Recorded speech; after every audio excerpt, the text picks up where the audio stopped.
What frustrates me about the changes we're seeing in our planet is people not really understanding that there's an essential feedback loop, an inherent connection with the natural environment and our own well-being, our own economic systems, and people not taking responsibility for that. And our banking system is inherently affected by things that happen in the natural world and its limitations, and has to take more responsibility for the solution. Banks face a number of risks. Firstly, the reputational risk of not being seen to act on climate change or financing things that are creating other environmental or social consequences. Secondly, there's the physical risks. You know, what will flooding, wildfires and many other major events mean for the portfolios of banks? Thirdly, there's transitional risk. So huge swathes of industry, from fossil fuels to car manufacture, are going to have to change and adapt how they are doing business for the new world that we're facing. And banks are going to have to be ready to support businesses in that change and react to the risks that come with that change. And lastly, litigation.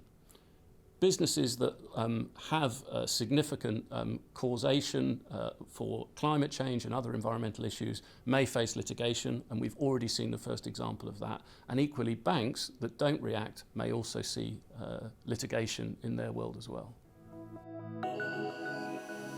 So beyond climate change, banks need to recognise and understand that there are huge systemic risks to the loans that they're making and their business models, also from biodiversity loss, from ocean pollution and soil degradation.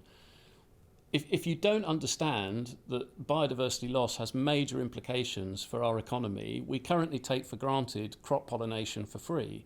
And it's already happening in California, where you're ferrying bees around in lorries to pollinate the walnut crop.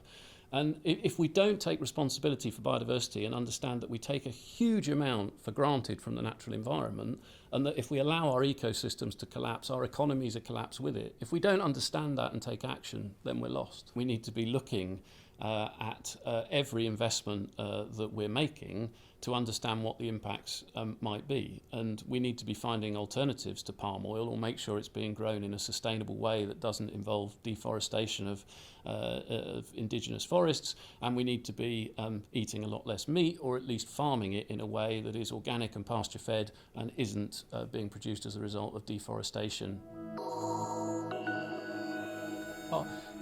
Banks and the financial sector more broadly have to be a huge part of the solution to a range of environmental crises we face, and that creates opportunities. You're going to have huge industries and businesses needing to transition to different business models. We're going to have to address energy efficiency on a huge scale. All of that needs capital and investment. So there are huge opportunities in taking responsibility and taking action for the environmental crises we face. This dilemma, people think that environmental responsibility is at the cost of profit. It is a false one.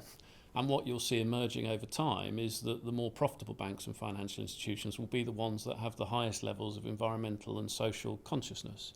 And in my ideal world, the banking sector of the future is one that has repositioned itself to have a much stronger sense of social purpose, and is really thinking about the impacts and the externalities of the investments that it's making.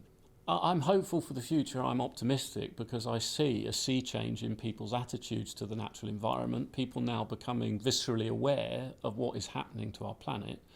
And I'm optimistic because I see changing consumer demand in what they want their bank to be doing with their money.